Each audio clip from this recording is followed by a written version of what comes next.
And right beside me is a man who's been around a long time, longer than me. And I'm going talking business. So if I sound like I'm not too bright on air, you see, you can blame him. If I don't sound intelligent, blame him. Why should you blame him? Yeah, because he was my teacher or lecturer at college. So now you know. Who am I talking about? Mr. Don Anderson. Yes. The Don Anderson. His poles are more famous than him. Yes. He's a man who's been at it for many years, but there's more to him than just a pollster. And he's a man who believes it. He's going to tell me that polling is not an art, or whether it's a science, or it's probably both. But we are going to learn a bit about the man called Don Anderson, respected for his job as a pollster. But he's more than that. Not only in Jamaica, but the Caribbean. And I know many of you are listening to him there in Fort Lauderdale, so you never can tell. They might take him up there to do some polls. They just might find that he's far more accurate than many of the pollsters you have up there. Don, how are you doing? Great to have you. Good, man. You hear my brother call me former lecturer, Don? No, I am good.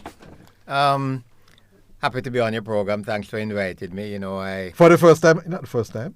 No, I think so. Yes. We have done some interview prior to this, but yes. First time on your program. So I am happy to be here, and I hope I can make some sense that your listeners will want to continue to listen to your program. All right? Not only that, but your polls, because many of us have some thinking about these polls. But before we get into that, we want to learn a bit more about you, because you're not a little hurry come up somebody, and I know you're coming from very far. And those who are listening, youngsters, you never can tell, they might want to follow your tracks. Talking about tracks, I know you're into sports also. Absolutely. Yes. Love of my life. Yes, I know. Man who has managed many teams to the Olympics, right? That's correct. So I don't follow sports as well as the art, but you think I don't know what's going on? Yeah, I'm glad you know that. Yeah. Tell me a little bit about yourself, where you're coming from. I hope it's Trinidad you come from, take it about the other side of the island, Port Antonio. Born in Port Antonio. I have to shut up, because that place is a beautiful place. Best place in the world. Yeah. Born in Port Antonio. Spent the first 20 years of my life in Port Antonio. Okay. Went to Titchfield High School. Oh, what a beautiful place. Beautiful place. Man. Beautiful place. School right on the promontory, overlooking the harbor. What a beautiful Navy side. Island one side. Beautiful place. How did you learn there, though? Everything, actually. Because it's such a beautiful place, you don't have time to learn. No, man, the place is actually conducive to learning. I mean, when you hear the waves crashing against the rocks, it's amazing. I must tell you, the first time I went there was when I was at JBC, and the sixth formers invited me down there. I did a show. And I couldn't believe, how are these students so lucky to be at a school like this with this compound? You hit the nail on the head. I think anybody who went to Titchfield was lucky, because that place is really just absolutely fantastic. It's the most beautiful parish. I'm prejudiced, whatever. It's the only time I'm prejudiced, by the way, right? As a poll staff, need to make sure I clarify that. But no, it's a lovely place to be, and we learned a lot. All of my siblings went to Titchfield. Okay. 8 of us, 6 boys, 2 I beat girls. You. 8. Your parents were not productive enough. How many you got? 10. Oh, yeah, all right. 2 ahead. You almost have a cricket team. Yes. But all of us went through Titchfield. All right. And then after Titchfield? University of the West Indies. I did worked for a year in the tax office in Port Antonio. Yes. And then one Friday afternoon, the then collector of taxes, Mr. Buckley, who came visiting, said to me, we need somebody in a Nutter Bay. And adventurous 20-year-old, I said, sure, Mr. Collector of Taxes. When do you need? He said, Monday morning, 8 o'clock. Well, so I was transferred on Friday. Monday, I had to be in Nutter Bay. Took up a 3-month assignment in Nutter Bay. 3 months because I then got a scholarship into the University of the West Indies. So I did a year at the Collector of Taxes after I left high school. I must tell you, I benefited from the change of the beginning of the school year, that particular year. So I got an extra year of sports. From January to September, right. I got an extra year. Which year was that? No? I would have been 1950, When am I now? Yeah. 1965. Okay, right. 65. And I'm mentioning that because I got an extra year of sports. And I remember when I turned up to play for Titchfield in some cricket match, the opposing team protested my presence on the team, inclusion in the team.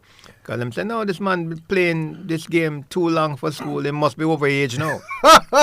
Overage is a serious crime, But it was just that I benefited from, I'm born in September, I benefited from an extra year in school. So I played about 5 years of cricket, football, and field hockey for Jamaica, for my high school.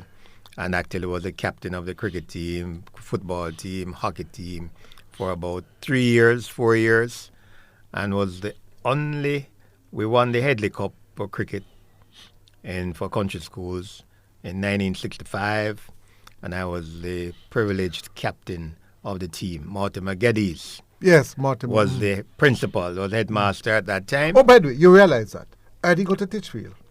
At the moment you mentioned the principal's name, you realize that I light up. I noticed that. Those were the days when you have a principal, whether it's at Casey, at Knox we had Dr. Louis Davidson. They were known nationally. Absolutely.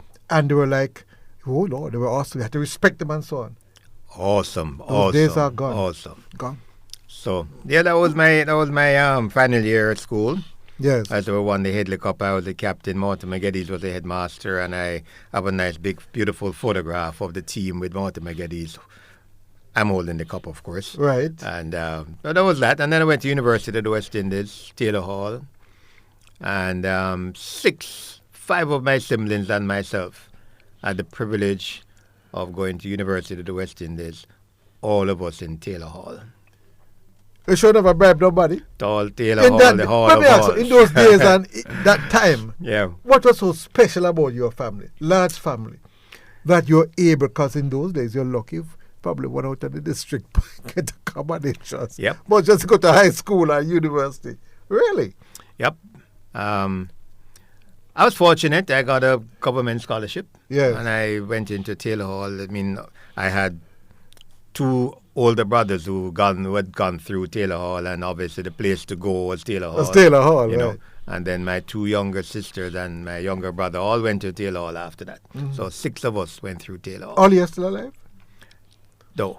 My 2 sisters unfortunately passed within Right. 4 months of each other about Really? 5 years ago.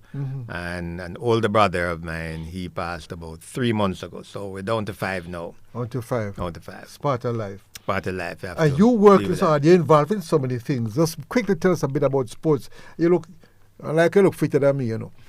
I'm a young boy compared to you. Because yes, listeners, he taught me, he was my lecturer at UTech. It was casted, right? That's right. Well, I've had a very long association starting from as a player. Yes. As I mentioned, those 3 at Titchfield, I went on to do the same thing at University of the West Indies. Played cricket, football, hockey.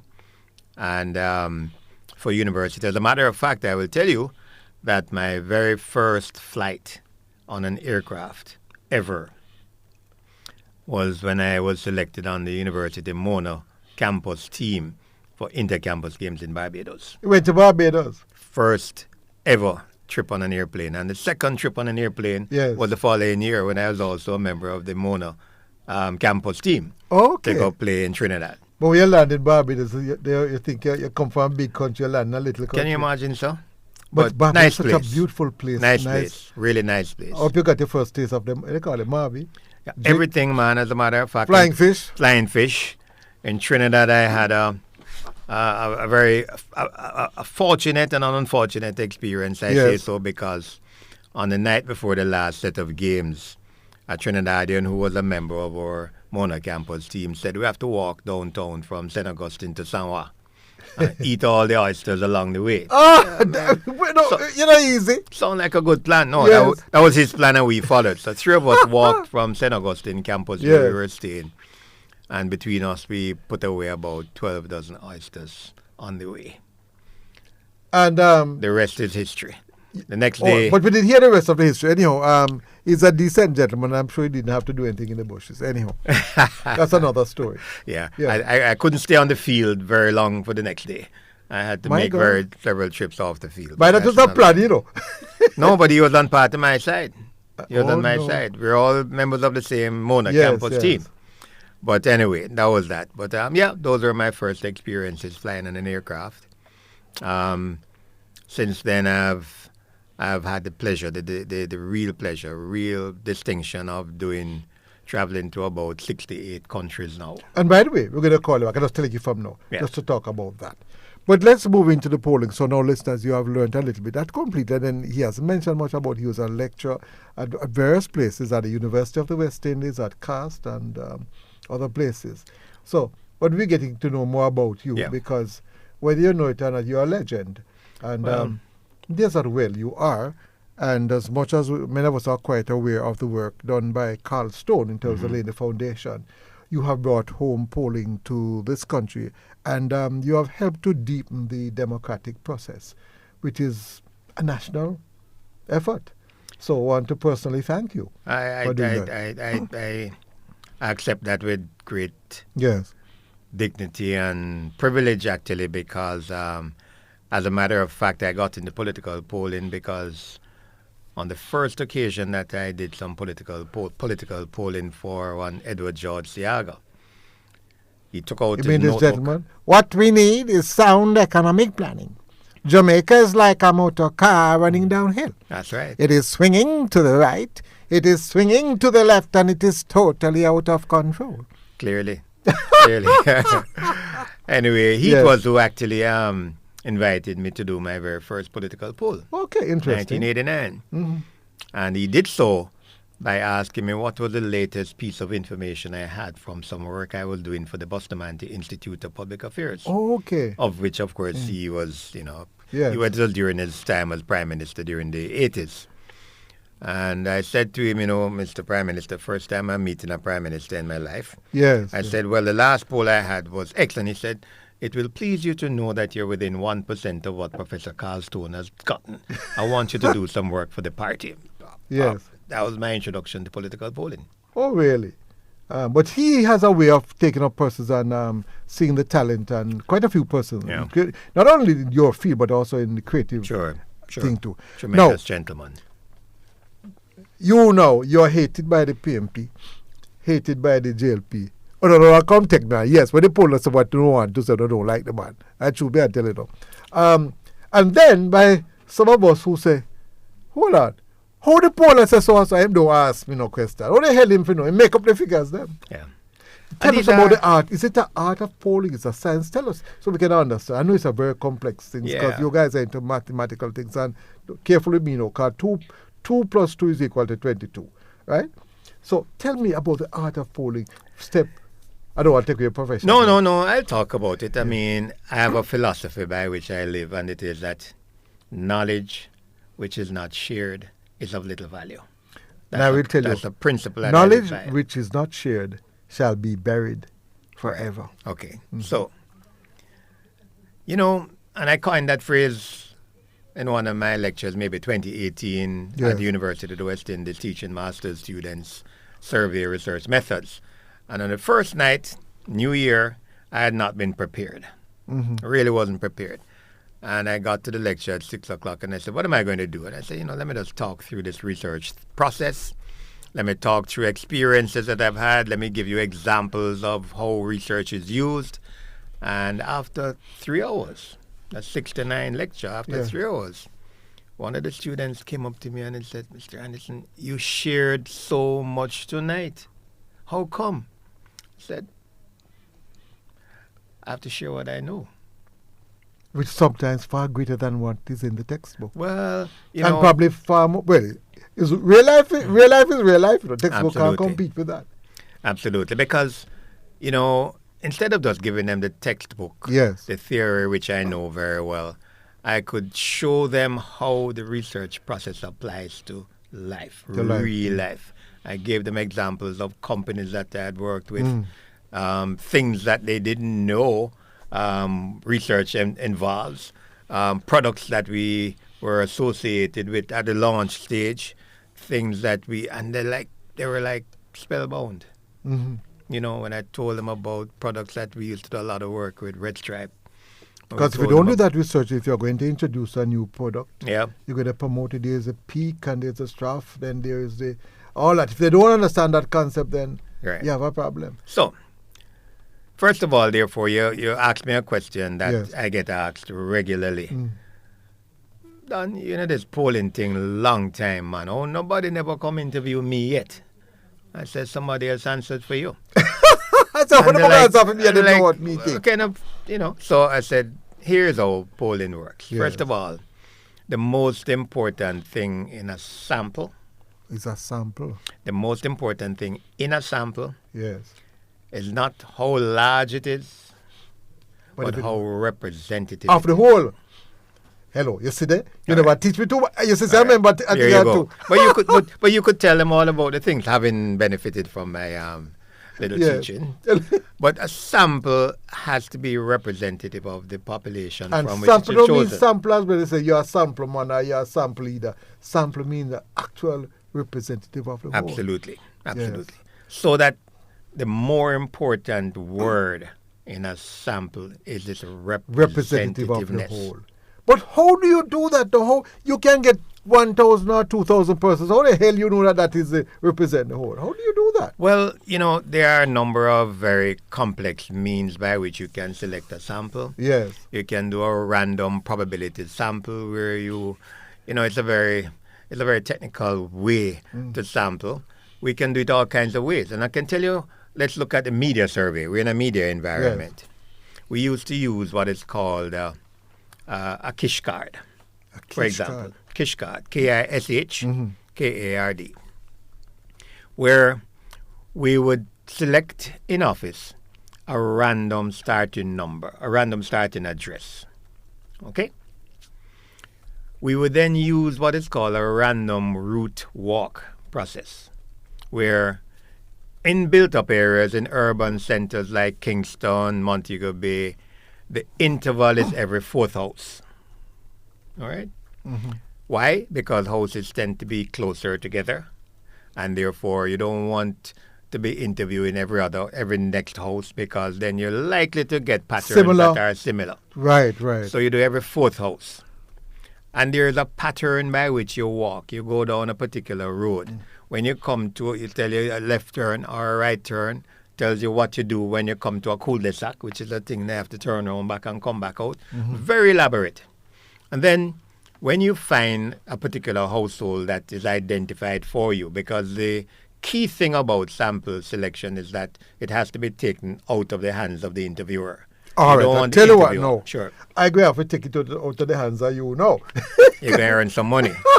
Well, I hope it's good money too, so I have to do that. We're talking with Don Anderson, and he's giving us a better understanding. You're of listening to appreciation Omega of his Radio, work coming to you as live a from pollster. Kingston, You're Jamaica. listening This to is Spot On with Vernon Derby, my very special guest, and he's just here to talk about polls and which part is doing better than the other. That's what you're listening for. No. He might do that another day, but he's giving us a better understanding so we can appreciate the work of a pollster, because the life of a pollster is that easy. When a party is doing well, they love him. When he's not doing well, they cuss him. Poll as stupid is no credibility at all. Him talking rubbish. Him is supporting the PMP and supporting the JLP. Anyhow, I want to learn. Another Jamaicans want to learn. You're telling us about your methods and so on. Obviously, your methods, your methodology has been tried, tested, and proven. You mentioned about taking a sample, and that the sample should be representative of the whole, or the universe as they call it. You talk about going on a road, and you probably go to every other fourth house, and you give the reasons for that. You mentioned about your quiche card and all that kind of thing. Tell us more. Continue to tell us more. All right. So let me tell you about the random selection procedure, the random probability concept. As we said, we start with a random starting address, which you statistically choose from your survey data or your government data, whatever. Let us say it's 13 Brotherton Avenue, and that's where you're supposed to start your first interview. What we do is to collect the names of all the persons over 18, for example. Let's say and that you can get from your voters list. Yeah. All right. For all the persons in the household over 18. And you list them in terms of the alphabetical order of first names, because the last names may differ. Alphabetical order of first names. So you have 7 persons in the household and you have listed them. And then let's say that's the first household that you are going to go to. Mm-hmm. We used extensively in the early days what is called a kish card, where those 7 intersect with that 1. It tells you which of the 7 is to be interviewed. So it is such an absolutely total random procedure of selecting an individual within a household. And when you finish that interview, I don't want to get into detail as to what happened if that person is not there, because there's a substitution process involved. Yes. But that's how you select that person. And then you go to the 4th house in urban areas, in built-up areas, in Kingston, Montego Bay, and you repeat that process. In less urban areas, like, when you get to a country area, you go to every other house because the interval of houses are further apart. Right. So every other house. And you repeat the same process. So essentially, you are selecting an individual in the household by a very random process. You are not going to a household and say, this man look like him want to talk to me, so let me come and interview you. You have a very select. And when you go through that, over time, we have proven that a 1,000 sample chosen in that way will ensure that everybody in the population has an equal chance of being selected. Mm-hmm. Equal chance of being selected. Now, think about it. We have a population of 2.8, 2.9 million persons. Let's say 2 million of those are over 18. So your effective population is 2 million persons. When you select 1,000 persons using that approach, then you have 1,998,000 or 999,000 who are not selected. Right. Right? So it is understandable when you run into people every day and say, boy, nobody ever come and interview me yet, because you are one of 1,999,000 that are not interviewed. Mm-hmm. All right. So it's about, how can that be? Oh, well, let's look at the United States. 350 million people.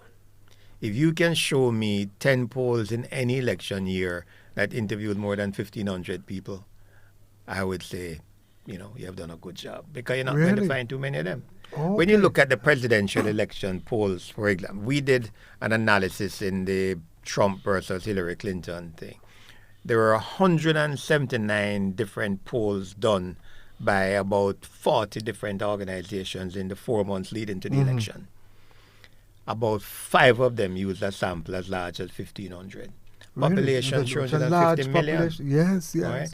So that the point is, it is not how large the sample is, but how representative it is. And as long as you can ensure representativeness in your sample, that is as ideal as you can get. Right? I use an example, which is a teaching tool. When people ask me about sampling, I say, well, there's a thing called a bowl of soup.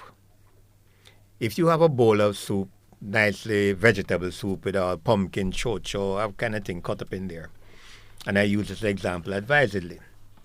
You're about to have it. Man says, or your secretary says, boy, a man want to talk to you on the telephone. And you, drat, let me take the call. And you take 15 minutes and you take that call and you come back to that soup. If you take up a spoonful of that soup, it's not going to be representative of the soup. If, however, you stir that soup, if you stir that soup, and you then take up a spoonful of that soup, you can bet that the ingredients in that spoonful of that soup will be representative of the rest of the soup. I see. That's the easiest way to explain sampling. Okay. So that you take up one spoonful. I have to eat that and digest it and we can argue. No, there's an important thing to note. Yes. Right? That if you continue to do that, every spoonful that you take gives you a greater level of reliability. Or confidence. But you don't need to have the whole soup, because beyond a certain point, you're not getting any incremental benefit. Waste of time. Except you're getting a full belly. Yes. But you're not getting any more reliability because every spoonful is representative of the soup. Okay. So it's where the margin of error comes in. Margin of error. Many persons find that confusing. Margin of error. Right. Because you need to find a new name for that, because when you say margin of error, there's only about pull of error in it. Exactly, because there's no perfect world. Yeah, okay. You can never get a set of data that is 100%.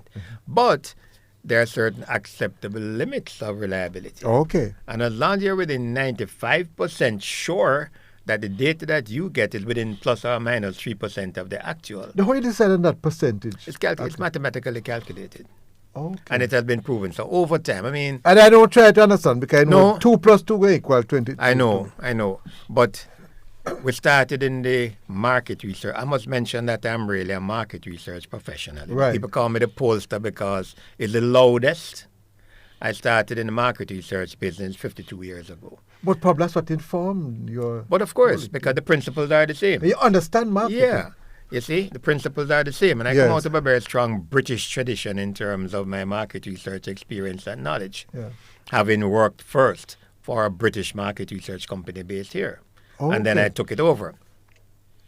Point I'm making is that during my 52 years in market research, I said 52 in market research. I will tell you, I'm not good at maths, but I can tell you calculations. Must be wrong in that regard. Yes. I know. But during those times, we have done research for market research for, you think of any major company, corporate entity in Jamaica. We have conducted research which has helped them to determine their marketing thrust and their business Which is direction. crucial because if you have a product, you have to know what the acceptance is like and know what the market is asking for, demanding or so on. Or else you come up with a product that nobody wants. We could never have survived 52 years guiding companies in their marketing thrust and business thrust. So let me ask you a question now. We could never survive that were we not absolutely When you reliable ask and that question, dependable. I know what the answer is going to be. Tell me now. You're born PMP, right? I'm asking for do a poll. You're born PMP. What's the harm in just giving them and make them things them going with? Because they are paying you. Why not give them? And you need to make sure your listeners understand that's an hypothesis that you're presenting to me, right? I was going to try it. I was give you the other part of it, but I just, since you have done that for me, that is okay. All right. For the simple reason. Yeah. The political polling I do, as loud as it is, and it is what characterizes me now, I'm seen on the street as a pollster. I'm a market research professional. The political polling represents 5% of my business. No. 5%. As far as we are concerned, it represents 99.9. And the margin of error is probably 0. No, anyhow. 5%. Yeah. In other words, I'm making that point to say there's absolutely no way I would be... To survive and to live. No, I would never jeopardize my 95% of my business by giving any client politically information which suits them if it's not what it is. And that was the answer I was looking for. Your mind told you that I could answer the question for you. Absolutely not. And I could don't turn the question and say, you're born GLP. Yeah. And you're asked to do a poll by the GLP. And I will tell you, you'll be a stupid person because guess what? When the poll proved that what you did was stupid, then the other 98%, I said, no, we can't use them at all. Yeah, absolutely. So hold on. So next time I hear a party blasting you, I'll have to realize they probably take Vernon for an idiot and think Vernon is going to buy what they are saying. So I'm not going to. Let me make a very important point. Yes. Between 2016 election and 2022, we did about 7 national polls that were published. And we did a number of others that were not published. And in that 7-year span, there was absolutely no political poll that we did that had the People's National Party within striking distance of the JLP. Right. As a matter of fact, when we did the last one for the TVJ Gleaner Group in 2022, the Jamaica Labour Party was 13 percentage points ahead of the PNP. That's a total wipeout. You're right. All right? And if an election was called, a total wipeout of the PNP. So none of those 7 polls that we did, which are published and which can be checked, you can do fact check. Let me interrupt you and ask you a question. Yeah, how do you deal with the situation of the national representation in terms of what the people are thinking as against the constituency? That's easy, man. That's easy. But let me just make this quick point. Yes. Nobody said anything about the 7 polls that had the JLP far ahead of the PNP, 13 percentage points. When we did one in January or February of 2023, and it was a dead heat, 28-28. Things are get hot, man. Yeah. Well, we did one in June when the PNP were 5 percentage points ahead. I'm a PNP pollster. 7 of the 8 polls that I did at the JLP far ahead. Nobody said, you're a JLP pollster. People said, yes, man, data is correct. And we did one that had the PNP ahead. And you're a PNP pollster. You understand the dynamics of the situation. But then I was asked you and your team, hope you understand the dynamics of the situation. Yes, I do. But we do national polls where we use a sample of about 1,000, 1,200 persons. And whether you do 1,000 or 1,200 doesn't really matter. Right. Because at 1,000 sample, your margin of error is plus or minus 3 percentage points. Right. Now, if required, if the client has money, we could do 3,000 interviews in them. Oh, the cost is yes. We could do 3,000 interviews, but again, given the bowl of soup example, by doing an extra 2,000 interviews, you are increasing your cost by about 3 times what it would normally cost you for 1,000 sample. The incremental reliability and benefit is infinitesimal. Yes, if you're a scammer, you're a man, pay me more, I do more people. Give me the money. Actually, in one of the Caribbean countries, I was forced to do that. I'm kept on saying to the gentleman, listen, you don't need X number of interviews. No, man, he wants it because I said, listen, but you know, so it's going to cost you 3 times what, but you're not going to get 3 times the benefit, increased benefit. And I'm, no, I want the 3,000. What you should have done, you see, because you're such a professional, you see, you should just don't collect that money and call Vernon. And I will collect it. I love it. Yeah, but these are the things that you encounter in your day-to-day life. And you have to make a point. But you have become, I wouldn't say cold, but you're used to the barbs. You're used to, so you just continue to do what you have to do. I have to do what I have to do because the integrity that I take to my job is second to none, and we're not going to resile from that. By the way, I have the same problem too. I'm on radio. I do a lot of writings. And what I tell people is, of course, I vote for a party, but guess what? My reputation and my love for my country come before all of that. Because I purposely to understand that your reputation is important. So I'm not going to write something and make me look stupid for any party to look better. No, I'm not going to do that at all. As a matter of fact, I put up a headline on a matter, and somebody said to me that, Vernon, your headline is sensational. It's too sensational. I just said to him, I know. Mm-hmm. But at least you read it. Yes. And you called me. No, you see, it's very important to make the point that market research is an objective science, not a subjective one. It's an objective science. Objective. In other words, you heard that Jamaica is an objective science. Meaning, you go into it, you do the thing the way that you're taught to do it, and you don't have an opinion yourself. You cannot interpose or superimpose your subjective thinking into the process. What you get is what you give to your client. I walked into some of the biggest boardrooms in this country and given them the worst news possible about their product. It's what you found. And your respect, the respect they have for you goes up because... But years ago, you know what to be now. You'd be the witch. You know what would this do with you? Well, probably still do it, I don't know. We destroy you. Yeah, well, no. But they have been able to destroy you, though. No. The bottom line is, that you earn the respect of your clients when you go in there and you present your data and you can substantiate your findings. I've been into a lot of boardrooms in this country, big corporate boardrooms. We do a lot of work for financial institutions. A lot. Lot of big manufacturers, lots of work. We do a lot of work for World Bank. You don't get that far if you're not going to be generating data which is credible and people can understand. But quite a lot of the times I walk into a boardroom to make a presentation and I say, boy, this is tough news, tough news. How am I going to convey this? And you start and invariably somebody raises an objection about it. And before you're done with your presentation, there are a number of people in the boardroom who say, boy, Don, I know exactly where you're coming from. Mm-hmm. This is exactly what we're finding in our little cursory talk with people. So there's always somebody on the other side who would support the position that you've found, and they're honest enough to say so. But I tell you, The polls, the findings of the polls, just walking on the road, which is that I would say it's random in a sense, but not scientifically done. Yeah. I'm getting the same feedback.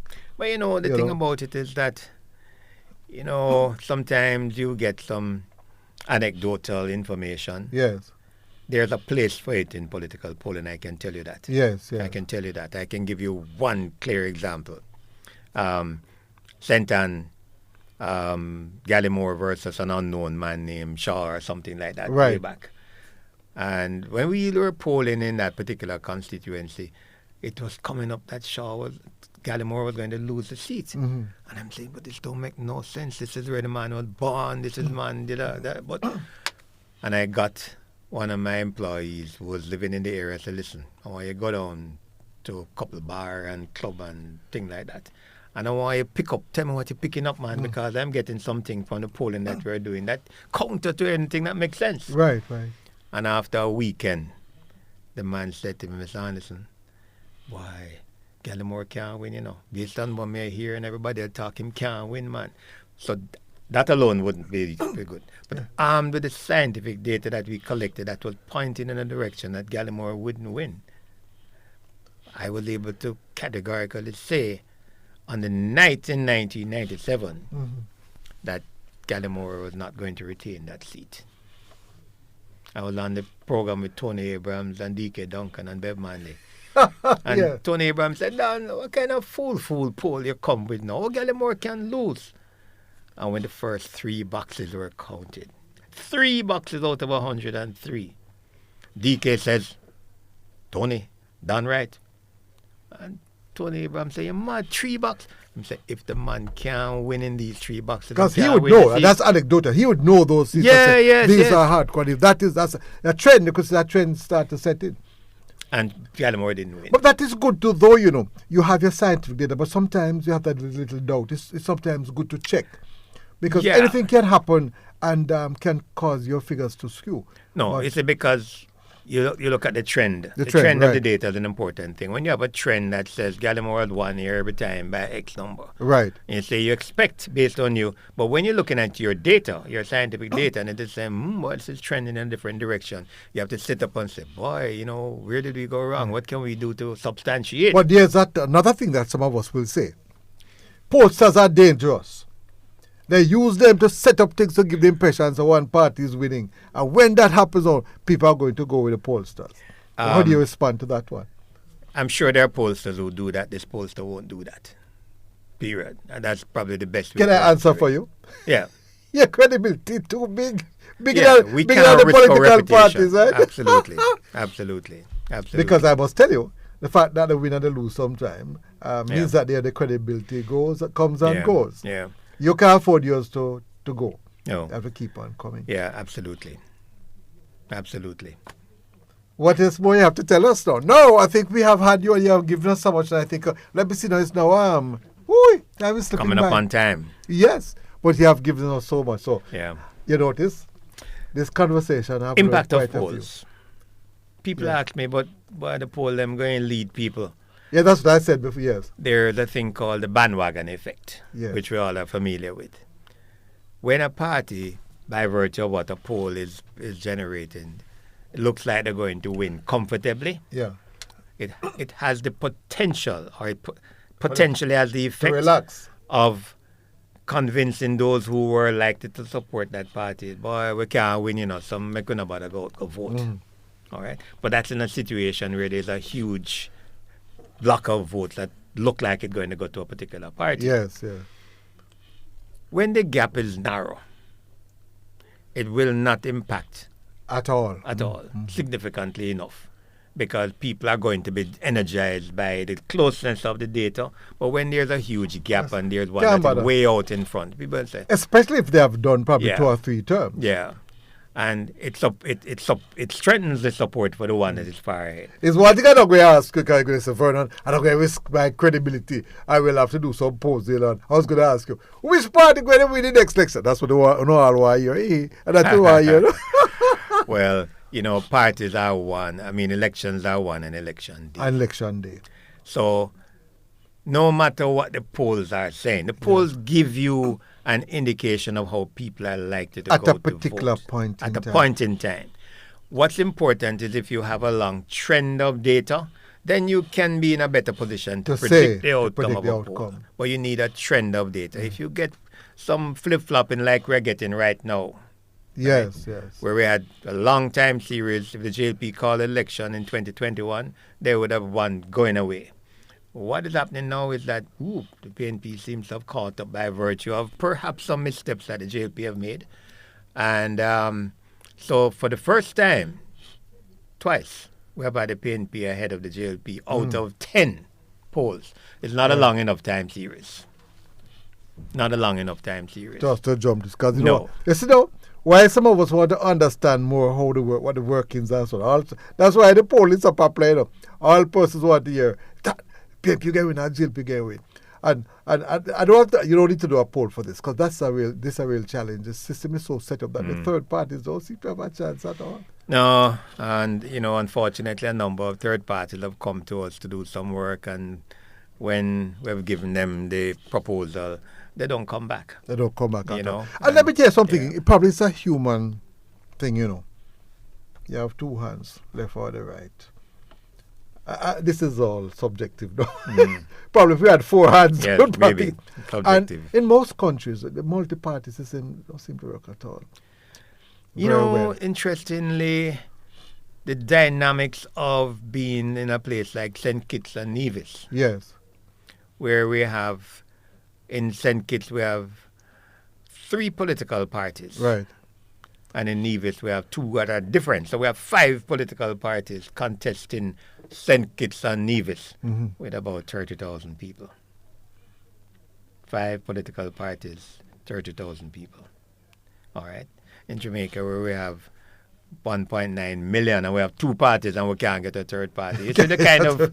Yes. You don't know what is happening. Yeah. But then again, from my perspective, the system is so set up that the chance for, even the way you have the parliament, opposition and the governing party, the electoral commission too, the appointments of the Senate, the lead, the prime minister and the opposition. Therefore, you never have opposition. Very difficult to have an opposition party in the Senate. So, you have a challenge. Yeah. Done. Time gone, eh? You still lecture me. Well, I enjoy sharing what I know. That's It the was bottom beautiful line. talking Anytime. to you. Any final point you want to leave us with? What are the chances of us finding another pollster like you? You have to carry out a poll to find that. Yeah, all right. All right. Well, the point is, is that your reputation is what goes in front of you. Yes. And like I tell you, if we should give you a list of the companies that we work for, so who is who in the world. Yes. Right? And that is what stands us in good stead because... But time is going. You have someone in the background going to take over from you? Well, I'm kind of sitting back and relaxing now because my good wife, who is appreciably younger than me, runs the company day to day. You must behave yourself. Right? I say runs the company day to day. Right? So yeah, definitely. Yes. And one of my 3 daughters, and the eldest of the 3 is keen on becoming involved in the political. Right. Have to run. I want to thank you very much. My pleasure. And we will talk to you some more in the future. And please note, I know some people pay. We can't pay you. But when I call you, I'm your boss. I'm the poor pollster. All right?